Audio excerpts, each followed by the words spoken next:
Hello again, I'm Craig Andrus. It is Call the Mayor time, 316-491-5787. You can call with any question you have about the mayor, and you can call about anything, really, with City Hall or the City of Wichita. Joining me now is the mayor, Brandon Whipple. Thanks for being here again. Thanks for having me. Well, it's our second show, so I guess we'll start off with, again, saying call the mayor, 316-491-5787 is the number. I know you sent that out on social media, so we'll see if we get some dings here. For those of you on Facebook, you can send us a question on Facebook as well. We welcome those and are happy to throw it up on the screen and show your question there. One of the things that we're talking about Wichita, I'll just start off with a fun topic, and that is baseball, of course. Not too long, if you've not been by the build-out for the stadium, baseball is coming very soon. Mm-hmm. Yeah, the reports are that we're on time with the construction of the new stadium.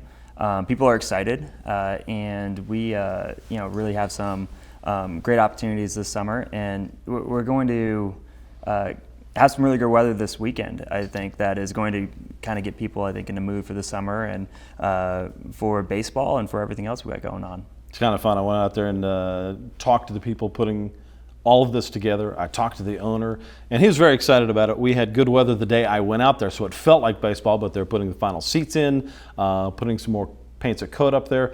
And there are some spectacular views of downtown if you're on the river side of this thing. I mean, it is just spectacular. So if you get a chance to drive by, I know that they're going to have McLean open before too long, still work. Do you know what by the way, 316-491-5787. Please call with your questions, anything you'd like to ask, be it budget, baseball, whatever you want. We welcome your calls here. Do we know yet, as far as, I assume that we're still on budget, because last I was told was that we're on budget. But do we know about McLean and the opening of McLean? That's not something I've asked about for some time. It's been several months. I'm not sure, to be honest. Getting back to budget, we did an update. It was last council meeting, and right now, this last fiscal year, we've actually had, a $1.3 million savings. So budget's looking really well. We're going into our budget discussions, and that's one of the reasons why, and I think we're going to get to this later in the show, we are starting our outreach effort. With not only with my listening tour, but also with surveys going out. So we want to get the feedback from people in our community. So when we make our budget, it represents, it represents the values that people want to see in the next year. So right now we're in a good spot budget-wise, as we've spent less money than was budgeted last year, and moving forward, we're going to be able to use the feedback we're getting from the public to really set the priorities for this upcoming year's budget. All right, 316-491-5787, that's the number. Let's get to our first caller, Peter. Welcome to the show. Peter, what is your question? Yeah, hey, thanks for taking making my call. I'm a 25-year-old born and raised in Wichita, and when I was in high school, it was easy for me to say, God, I cannot wait to get out of Wichita because it's so boring. Luckily, in the past few years, that has started to shift.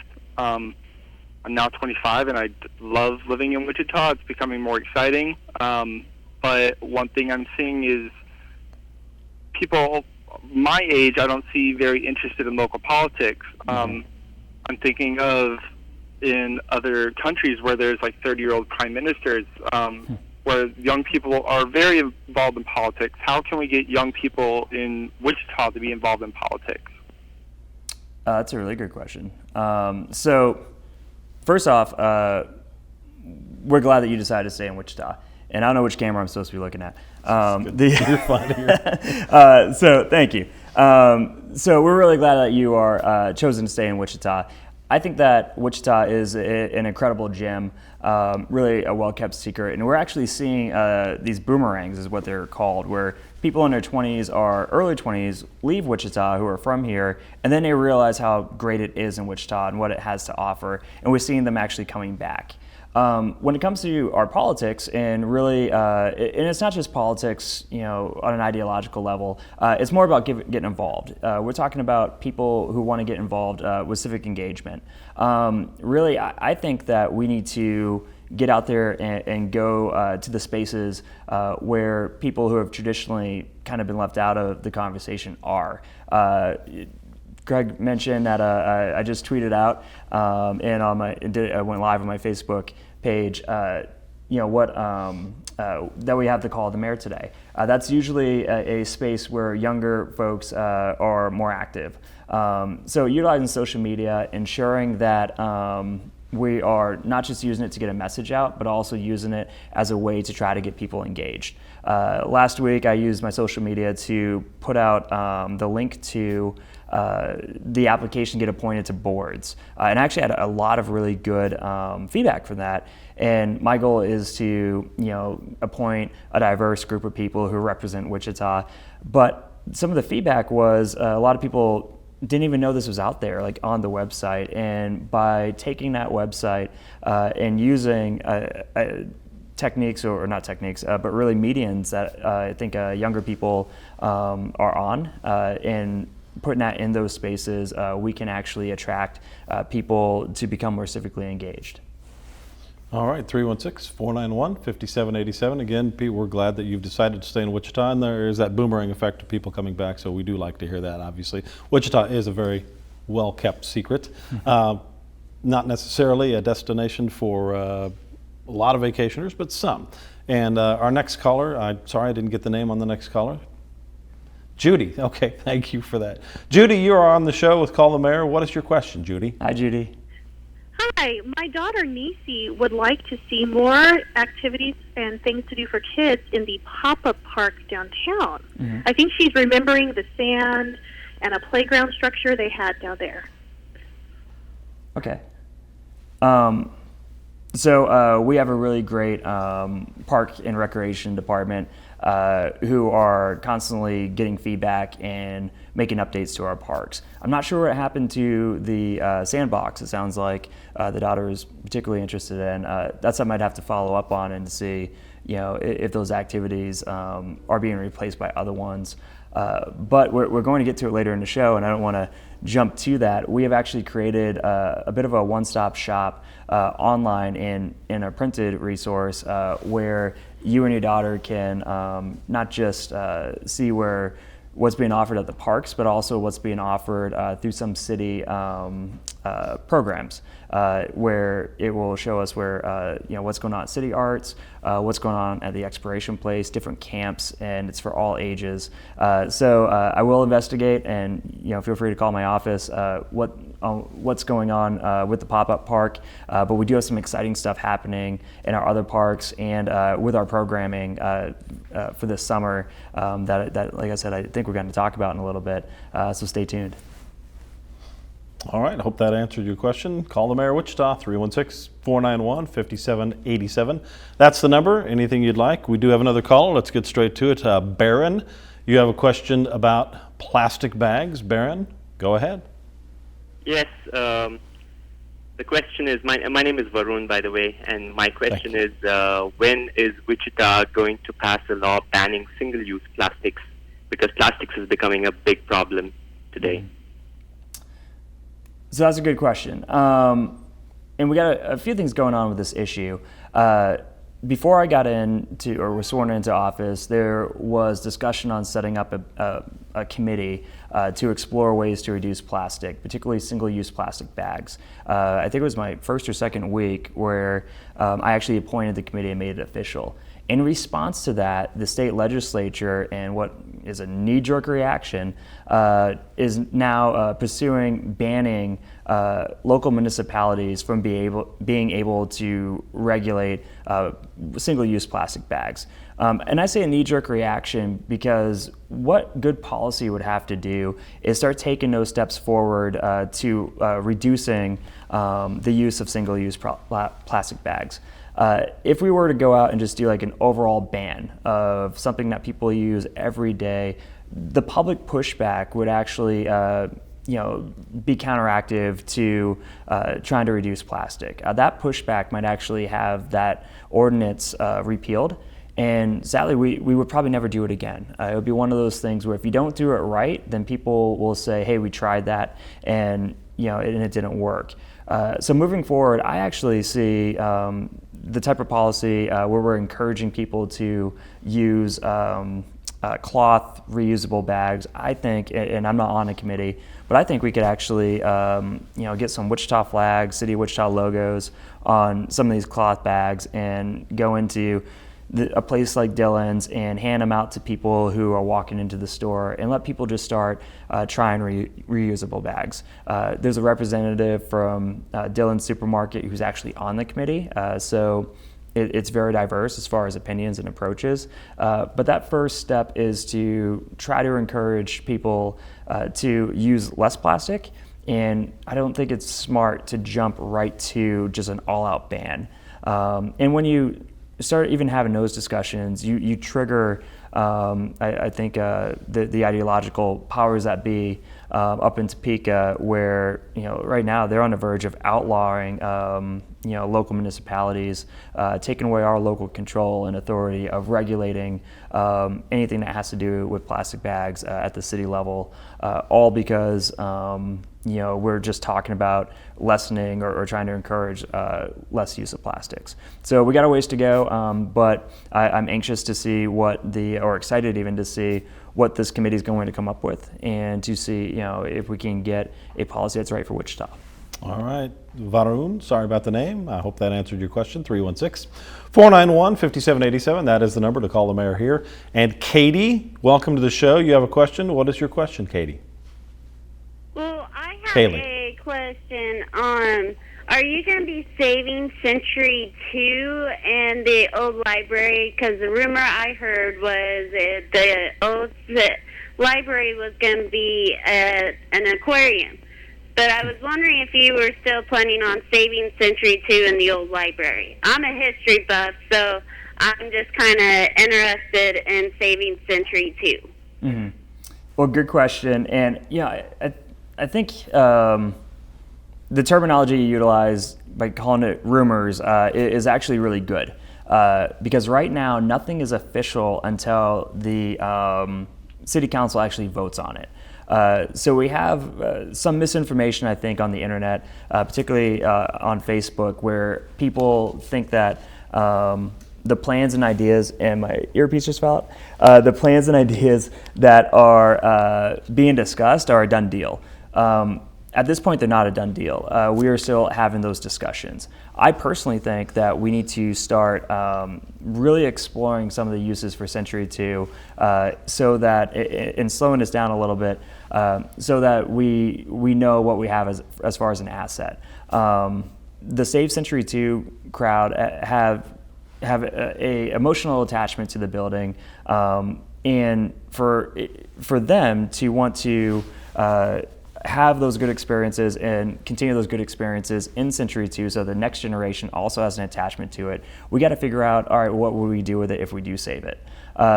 We already know that we should get a world-class performing arts center, that Century 2 isn't up to the standards of our competitor cities.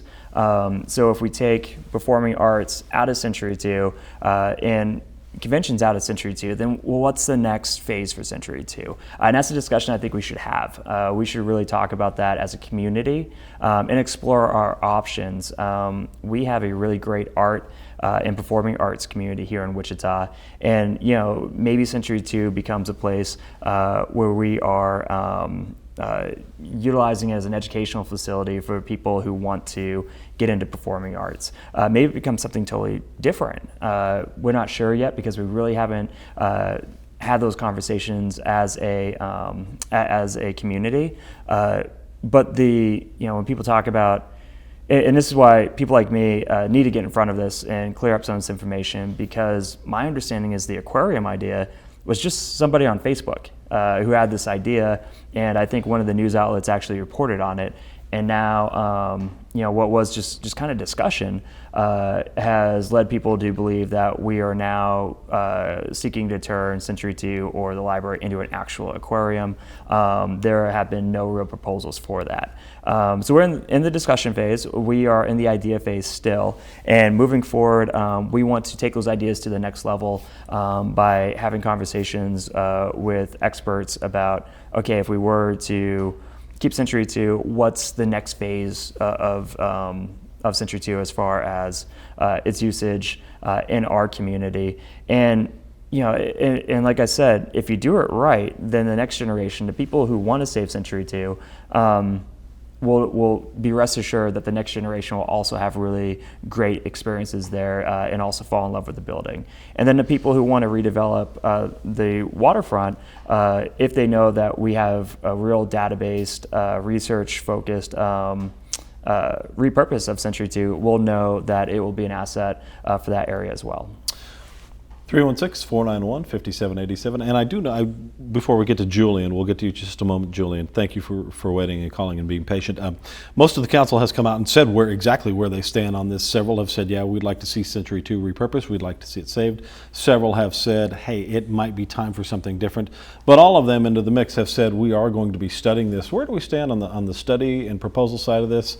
And do you have a public opinion that you're ready to, or a public statement to release of where you stand? Save Century 2 or no? Or so, okay, the people who have been producing the Riverfront Legacy Plan, they are expected to file that plan with the council to say this is our recommendation, and they've put money into it and had experts come, and it's a real recommendation. And my understanding is they will present it to the council, and we will receive and file it.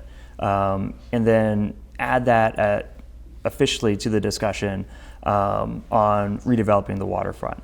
Now, my personal opinion is I need all the information. When it comes to what we do with the future of our waterfront, I want to start that conversation, have a real, actual discussion about repurposing Century 2, because I believe we can have it all. We can have an incredible waterfront, and if we find a real great reason or great purpose for a building iconic like Century 2, then yeah, I'm sure we can fit that in the overall plan as well. But right now, that really hasn't been explored. What has been explored before I was sworn in was, does it make sense to make this into a world-class performing arts center?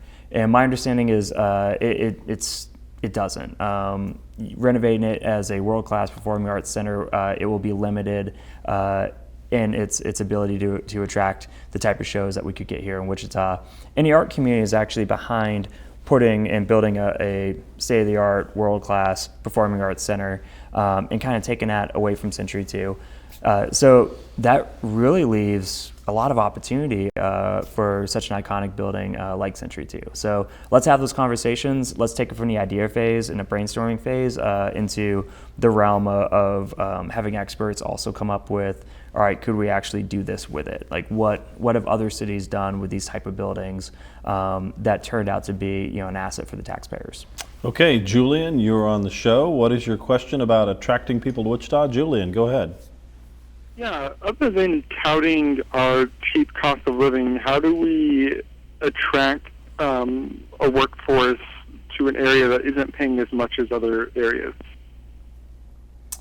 So paying as much as other areas, I think you talked about average income.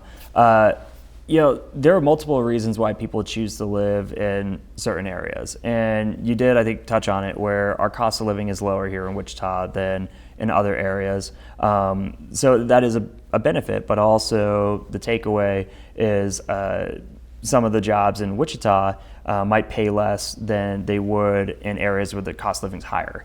And so, where does it match up? Ultimately, if we're going to attract people to Wichita who will diversify our workforce, we have to talk about quality of life.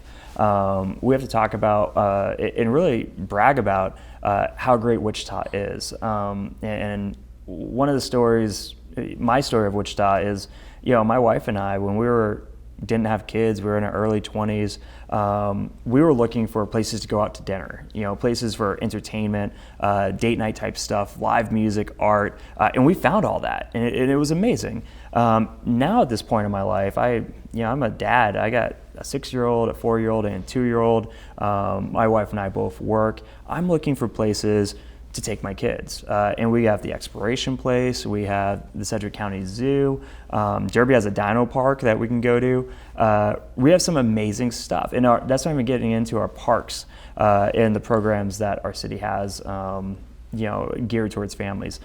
And Wichita is an incredible place for that part of your life as well. My mother-in-law, who's retired, she has found a great community and space, actually in pickleball, and she's really good at it. And they're very competitive, and she's found something for her to do as well.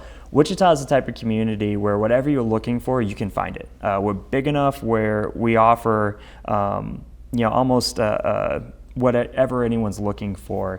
And that's something I think we should be bragging about, where it's a type of city that you can really lay down roots and grow a family. And because there's so much to offer, whatever stage of life you're in, whether it's raising kids or getting out of college, Wichita has something for you. Okay, call the mayor of Wichita, 316-491-5787. John, you are on the show. What is your question about buses? Go ahead. I think he hung up. Or John was a fax machine. If you're still there, Sean, you have a question about buses. Hey, Sean. Go ahead. Yes, I have a question about the transit. Yes, sir.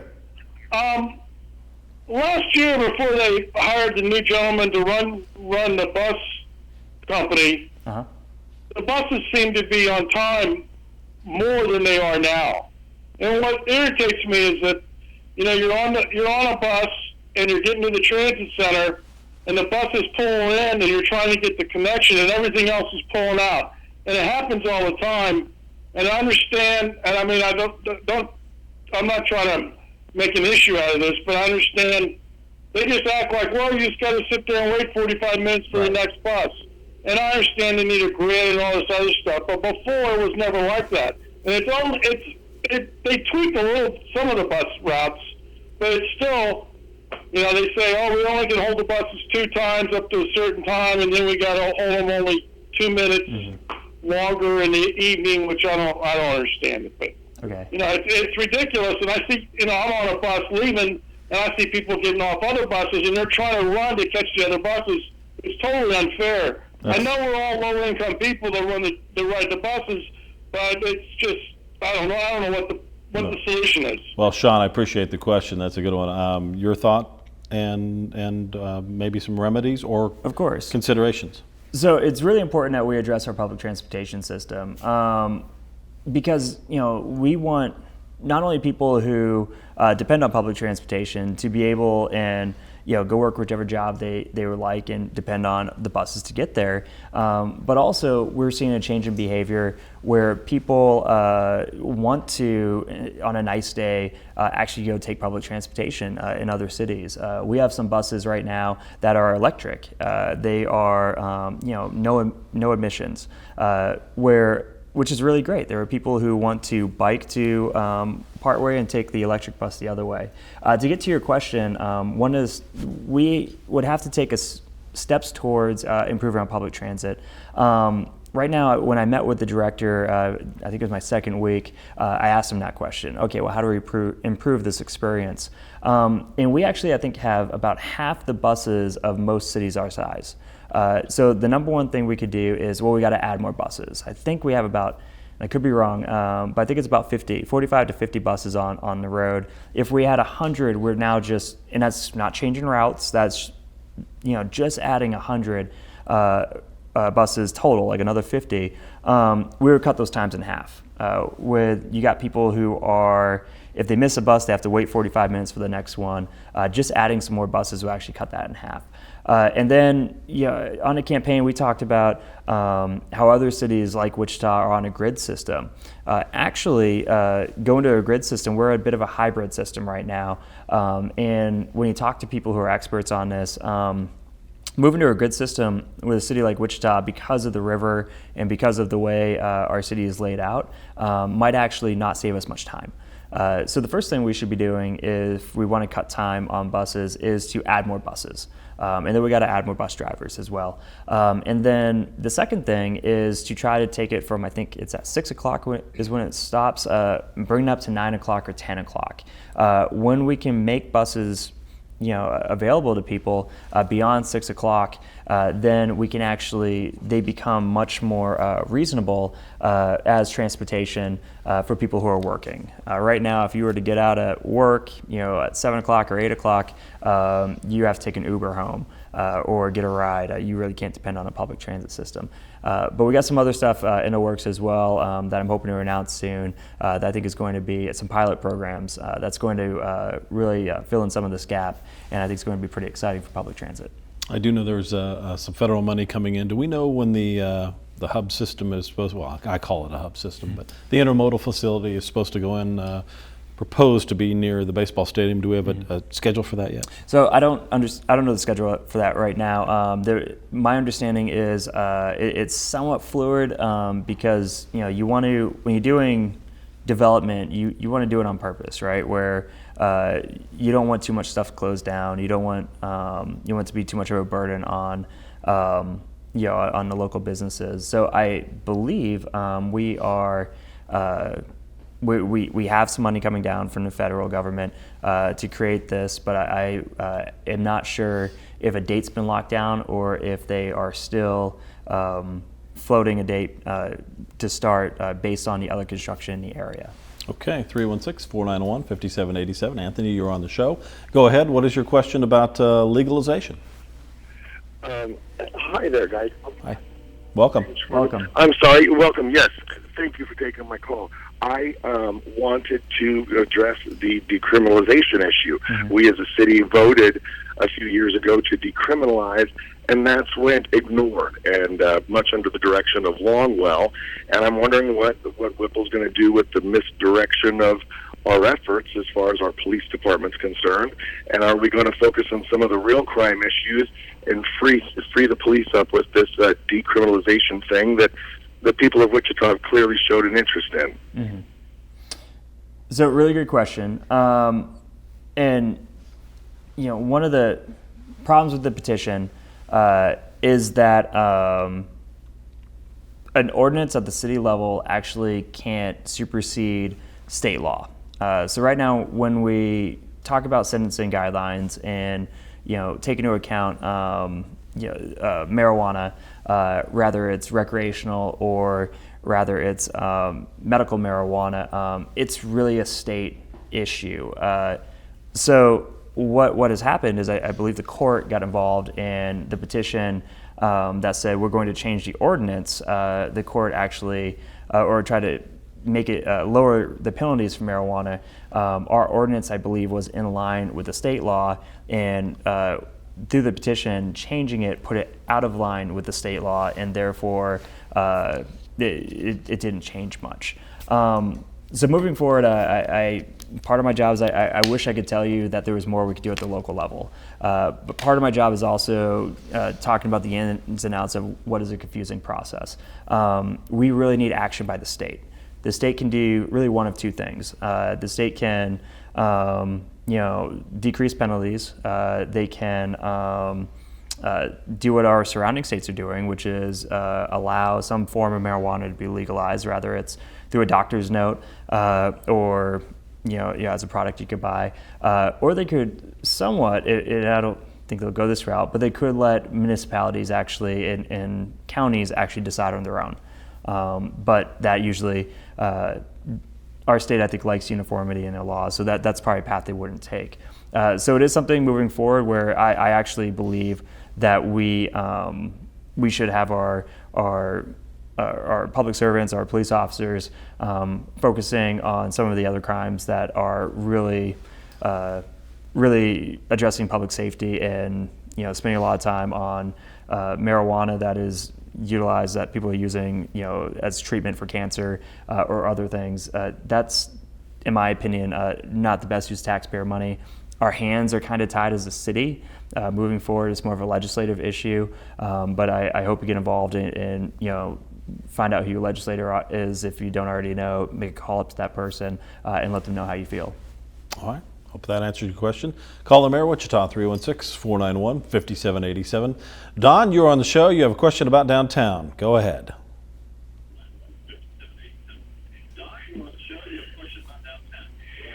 Yes, I was kind of concerned about I was wanted to know about the culture, the people that you're bringing to the city.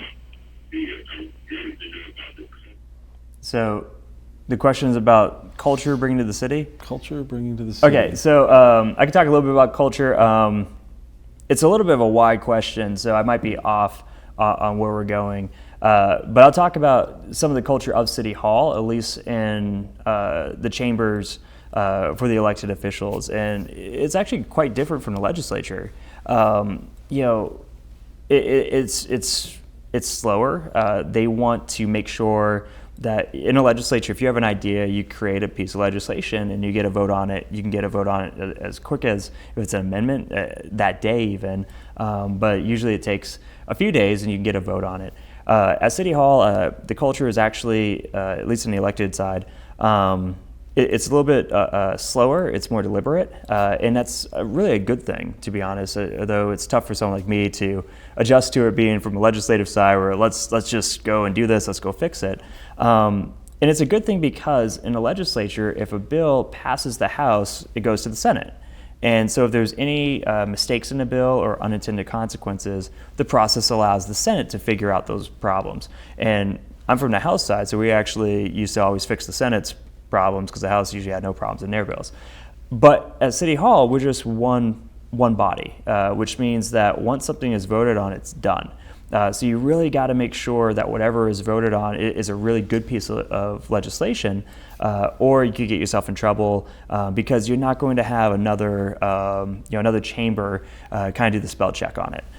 So the culture is, I would say, it's slower than the legislature, and also it's less oriented around conflict. And with that, that's a culture that I am trying to add to, where although it's slow, I want to make sure that we're still progressing forward on the stuff that people want us to get done, such as ethics reform, which at the end of, I think it's next month, we're actually having a workshop where we will go over the different types of ethics proposals or ethics policy that other cities that we're comparable to already have enacted, and we are going to kind of piece those together to make a plan that's right for Wichita. All right, call the Mayor of Wichita, 316-491-5787. Eliz or Elise, hope I'm getting your name right. You're on the show. What is your question? Go ahead. Oh, last one. Okay, lost. Liz or Elise, I hope I'm getting your name right. You're on the show. What is your question? My question is regarding transportation also, and I was wondering what, if anything, is being done to try to attract the Amtrak train stop here. If you want our city to grow, I think that would be a big asset to be able to get out on, have a run stop here. Yeah, definitely. Good question. Okay, where do we stand on the Heartland Flyer possibly coming through here versus, the Southwest Chief putting more money into that and fixing some of the tracks on either one of those two? Where do we stand on that? So we're actually making progress on it, and I can't, I think, talk too much to it because while we're making progress, also I want to manage expectations because we're actually going to need some help from DC. And if you know me or my politics, I'll tell you that DC is where dreams go to die. Not a lot of good stuff comes out of DC. So we need help from our friends in the federal government when it comes to providing resources that could create that little bit of track that will connect. I think it'll connect actually Chicago all the way down to Kansas City, down to Wichita. I think down to Dallas actually. The Heartland Flyer piece is the one that would actually go from Wichita going to the south. Different route, but okay. Please continue. Well, the one that I have been updated on is the one that would actually run north and south. The big track. Yeah, and so it's, but that one's the one I think we're making more progress with. And it'd be incredible. We talk about trying to bring more people to Wichita, particularly people who want to move here. That track actually goes right along the same territory that Wichita State has identified as the area in which they want to attract students from. So they offer those students, if you're from this area in Texas, then you will, or Oklahoma, you will actually get not free tuition, in-state tuition at Wichita State. And the track actually, if we were to kind of make that link, that would go right along this area that we are targeting for talent economically already. But like I said, we need some help from Washington, D.C. A delegation, I think the majority of the council people, we're actually traveling to Washington, D.C. in the next couple of weeks for the National League of Cities. And then we are going to talk to some of our representatives there and our senators to see if we can make some more progress on it. I know 3 of them already made the trip and had that conversation. We hope that it goes somewhere. It would be a nice addition. It would be amazing. All right, call the Mayor of Wichita, 316-491-5787. Here is a timely question. Susan, you are on the show. What is your question about coronavirus? Hi, Susan. Hi. As a city, are we preparing for the coronavirus? Good question, Susan. Thank you for calling. Your thoughts? Yeah, very good question. As a city, we actually, Wichita, actually we are prepared, but it's more of a county preparation, to be honest. This last week I got to tour it was I guess you call it the crisis room, really in a county building. It's almost like a command center if we were to face a big disaster. And with that, the county is actually really would take the lead if we had some type of infectious outbreak. And they do drills where they actually, in the past have done like these drive-through type drills where someone would drive a car through and hold up an orange, and then a nurse would actually, or employee would stick the orange with a syringe full of water and then keep the person driving through. So if we actually train people to be able to do vaccinations, to be able to administer medicine to folks, at a very rapid rate. But it is a county function that the city kind of plays more of a supportive role with. But I got to learn a little bit about that as the new mayor. They took me over and kind of showed me where really the command center would be if we were to have some type of crisis. Have there been, and let me interject another part of the question for Susan to maybe more fully answer your question, Susan. That would be, when it comes to the county emergency management team, has Wichita had talks together with the emergency management team? The emergency management team for Sedgwick County does these drills. They go through this. They prepare for a lot of things, from tornadoes here to even they've got some earthquake prep that they've been working on. I don't know if you've recognized that before, but what role is the city playing right now in working with them? Are there meetings? Are things going on? Because I talked to somebody the other day who's a medical doctor, well known, and said, look, it's just a matter of when, not necessarily if, but when it does get to our area. Where do we stand on coordinating efforts here? So we're actually, as a city, we play more of a support role. We coordinate and we offer resources, but as mayor, I don't actually have the authority to call a natural disaster. I can't declare a disaster status. My counterpart, Pete Meissner, who's the chair of the county, actually can do that, which is, I think, silly. Like, I would love to be able to have a little more control as a city when it comes to our ability to respond to disasters. But the way it currently is set up, it looks like it's more in the county's lane. However, when we are in a crisis, the city is a decision maker within that room, where once you're in there and you kind of look at how it's structured and set up, they actually have like seats reserved for the EMTs, for the firefighters, for the police, for the sheriff, for USD 259. Really it's really well mapped out. And of course, the city leadership, the elected officials are definitely part of that decision-making team. And play a role in that. But as far as taking the lead on determining when a disaster is, and starting that initial steps, that's actually in the county lane. Surprised we haven't had a call yet about earthquakes since I brought that up, but who knows? We still have time. And Facebook right. friends, if you're out there, go ahead and ding us. We'll get your question on. We'll put up. Call the Mayor of Wichita, 316-491-5787. Did want to take an opportunity here to ask you about, now you said you're continuing to acclimate yourself on the job. First of all, how are things going with that? And secondly, you said you are wanting to do a listening tour. Where do we stand on that? Okay, so actually, I've been I've been sworn in for about a month and a couple weeks now, and I'm actually a little disappointed with myself that I haven't figured it all out yet. It's an interesting job because part of my role as mayor is to provide information to the public about where to get their answers from. The way our system's set up is I actually don't have a plow truck. So I'll have someone on my Facebook wall who's very upset that we didn't plow her road enough. And although I wish there was something more I could do, my job is to put her in touch with the department that controls that so that her concern can actually be addressed.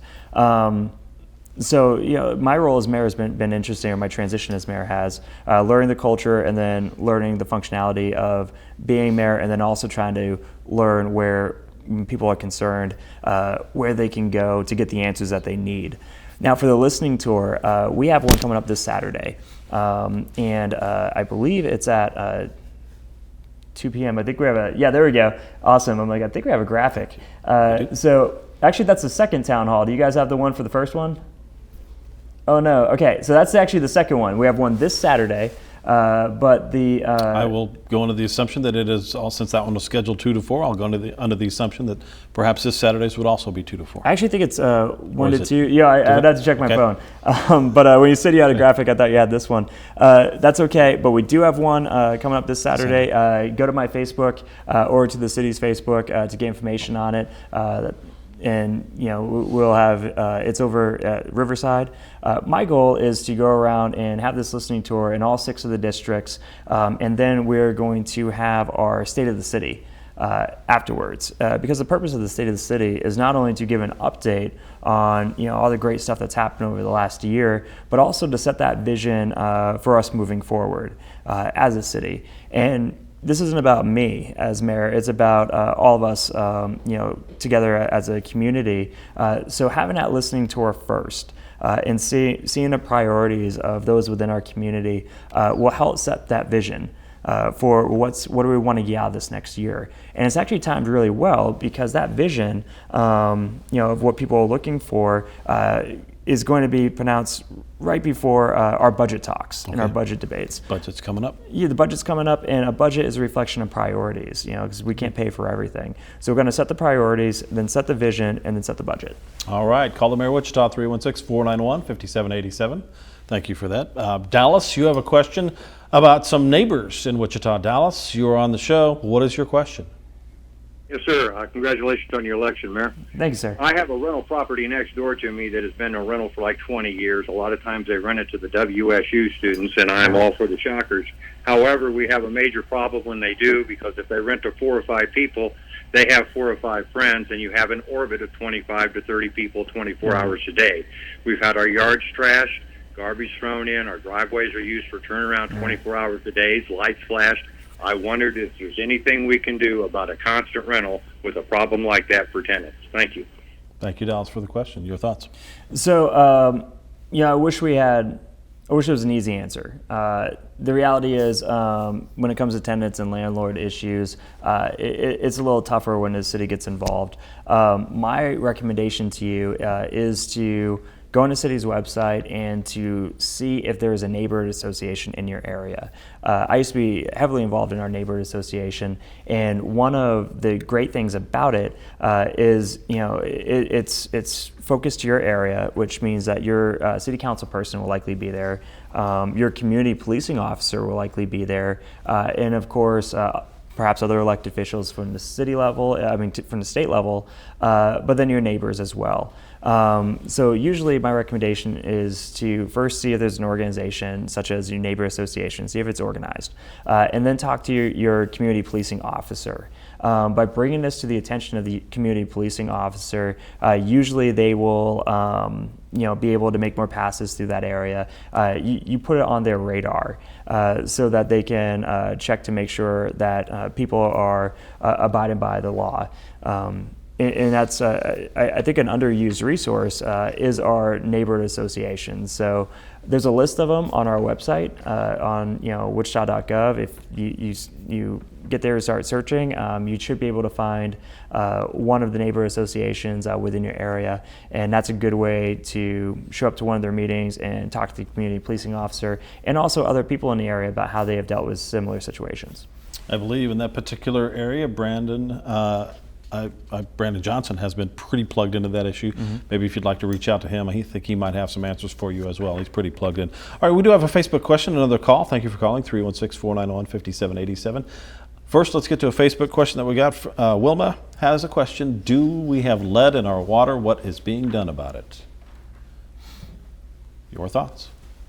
My understanding is we don't have lead in our water. Our water is safe to drink. That's my understanding. Now, I think some people become concerned when they talk about the new water plant and where, once we transition to a new water plant, is there any risk to our drinking water? From my understanding, there will be none. Our water is safe to drink, and it will be for the foreseeable future. It is something we're very concerned about because if something like water was to become a risk in our community, you do have the immediate impact of that, which is health problems, but also the reputational impact is also just damaging. Communities who have had big incidences where water has become a problem, those communities, their brand really has not recovered. It's not a place that people want to live. So it's something that at the city level we are hyper-focused on to make sure that our water is not only clean and drinkable, which it is, but also it remains that way. I also believe with the new water treatment plant coming online, they'll have redundancies for testing as well. So, just for some peace of mind for you out there, they're testing and testing again now, but they'll have that redundancy built in. 316-491-5787. Call the mayor. Joshua, you have a question right now about taxation. Joshua, what is your question? Hi, Josh. Yes, Mayor Whipple and Craig, thanks for having me on. Question I have is, the city of Wichita has a lot of tools in a toolbox with CIDs and TIFs and everything. Do you, Mayor Whipple, foresee maybe in the future, in the next 5 or 10 years, a possible project, something that's pretty large, kind of like what we did with the arena with like a 1% sales tax, that we're going to look at possibly bringing it to the voters, or are we still going to keep using these tools in a toolbox, or is there something bigger that's on the horizon that we need to be looking forward to? Thank you for your call. Yeah, so I think that the bigger the project, the more people wind up on opposing sides, and the more we get a conversation going within our community. And in those type of situations, actually going to a vote really, and you mentioned the arena, really kind of gives people more faith in the process. For any type of sales tax, we have to actually go to a vote. So when we talk about big projects, particularly if you talk about like the riverfront, that would be a huge. I think they're projecting over $1 billion if they got the plan that originally they were looking at. That would probably require a sales tax. So to do that, we have to make sure that citizens that buy in, which means they actually want the project, and are willing to pay for it for a short amount of time. I think the arena took about 4 years. And so when we talk about these big projects that are going to impact all of Wichita, if it's tied to a sales tax, it has to go to a vote. And I think the bigger the project, the more likely that would actually go to a vote. because just TIFs and CIDs and some of these other STAR bonds, these other tools in the toolbox that we have been using, it's tougher to kind of piece those together when we talk about some of the bigger projects that I think are being discussed. They have the tax increment financing, the community. They've weaved some of those together, and it has been working. We have another call. I hope that answered your question. Thank you so much. Call the Mayor of Wichita, 316-491-5787. Mary, you were on the show. Mary, welcome. What is your question? Yes, hi. I was wondering, are there some schools in Wichita that qualify for the free lunch program because of the income level in that neighborhood? Thank you for the call. Your thoughts? So my understanding, and I don't serve on a school board, so this is just my understanding as someone who follows policy, is the free and reduced lunch program is a federal program.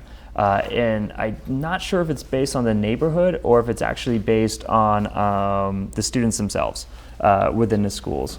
But we do have that active in Wichita. We do have students who are on a free or reduced lunch program, and it's a successful program. It's federal. It's not, my understanding, not local or state tax dollars going towards it. And for some people within our community, and this is really kind of tough to think about, school is where they know they're going to get a meal. We have some people in our community who are what's called food insecure, where these are children, students who not sure where they're going to get their next meal. And I think some of us take for granted the fact that, I know that if I get hungry, I can go buy food. But there are people who are in economically disadvantaged families, situations where they're not sure where they would get that next meal. And that's why it's important that we identify people who qualify for these programs and allow these federal programs to do what they're meant to do. And that's to make sure that we're feeding kids who might otherwise not be fed. And in addition to that, you might want to reach out to your school district to see if they do take part in, the backpack program for kids on weekends as well. 316-491-5787. That's the number. Roger, you have a question. Welcome to the show, Roger. What is your question? Yes, I was wondering what we can do in the city. We have a lot of littering all over the city, and I wondered what we can do to prevent some of that. Do you have a specific area there, Roger, if I could ask? It's all over the city. I see people throwing trash out, and, we used to have a lot more pride in the city, but, it seems like all over the city you just see people throwing trash out of their cars, and, it's disgraceful. Yeah. Thank you, Roger. So, first off, one of the things we should be doing is ensuring that we are enforcing our ordinances when it comes to littering, which is making sure that we have enough police officers out in the streets where if someone is tossing trash out the window, that person gets a ticket. Wichita is too good of a community for us to be tolerating people littering, people not respecting our city and putting trash everywhere. So enforcement of current codes, I think, is very important, and our police officers are some of the best people to enforce that. Also, we have seen some illegal dumping, which that's when people will come with pretty much a truck full of trash and dump it in an alley somewhere. If you're in an area of Wichita where you might see some of this, reach out to a city council person. In some parts of Wichita, we have seen worse situations than others with this, but our city council folks know how to deal with it and know what channels to go through to make sure that gets cleaned up. So it is a problem. I think that we can do enforcement, make sure that if there is dumping, we're able to get that cleaned up before that spreads. And also really just one of my jobs is bragging about Wichita and making helping us develop even a deeper sense of pride. And I think that the more we pride our city, the better we'll treat it. And that's somewhat contagious, having pride in your city. So I think that that's more of a long-term solution to try to have us all work together to keep our city clean. Okay, we're going to get to a Facebook question. Do you know, I know the Public Works Department specifically has an app where you can report a pothole. Do you know, can you report trash on that app? I don't know. I've not looked that deep into it. Yeah, I haven't looked that deep into it either. I do know that there are, particularly Brandon Johnson has done a lot of really good work in figuring out not only how to solve or how to address illegal dumping, but also doing it in a very speedy manner. So that's a question I could ask him, and then come back here and next time let you know. All right, 316-491-5787. Michael, welcome to the show. What is your question, Michael? Yeah, I just want to know, I heard about somebody's going to spend $1.5 billion in downtown by Arkansas River. I just want to know what's the status on that one. Is that really true or what? Thank you for the call, Michael. Yeah, so I talked about this a little earlier in the show, where there's a lot of information out there right now about what the status of developing our river is. The reality is nothing can happen until the city council votes on it. So even though a particular group says we have concluded our recommendation for the path forward with the city, city council is the next body to actually start putting that into action. And that hasn't happened yet. We will have to first accept the proposal, and then if there was going to be no changes, which I doubt would happen. Policy is like a game of telephone, right? Like you start over here with this idea, and by the time it gets over here, it looks a little different. Then you have to start talking about how much do these projects cost and what is the funding mechanisms for that. Well, and I guess part of the question too that I had seen asked out there, so I'll ask it as well, and that is this a legitimate offer? Now we've got $1.5 billion on the table. They want to bring in a 40-story hotel to Wichita. They also want to go ahead and do something with Century 2, repurpose it, and part of that could include an aviation museum there. Has that portion of it been vetted? I know we're talking about private investment monies here. That was the proposal that was brought forward. So I hope I'm going down the right avenue for your question. And that's the other one. So I apologize. I was talking about the current legacy plan. So yeah, and I'm just going to fight with my earpiece real quick. So no one's talked to us about this. We got like a heads up that there's someone who's trying to do a plan or talking about a plan using public land and public funds. Now, maybe some of it's is legitimate, maybe it's not. I don't know because I can't vet it. I will tell you that this is public space and public land, and it's not for sale. So if somebody comes and says we're going to do $1.5 million in development, but we haven't talked to the city yet because it's private, my problem with that is if you have $1.5 billion kicking around, you also should have someone smart enough in your corner to tell you that you can't just go build on public land without talking to the municipality about that. So that's a red flag for me. It doesn't matter how much money I have. I can't go build a house in a public park, unless the voters approve or unless I have the backing of City Hall. So for anyone to talk about what they want to do to the riverfront, I am glad that we're starting that conversation. Now we're having a broader conversation about that, but that conversation has to start in the public, and it also has to start, at City Hall, as we are the stewards of public land over in the riverfront.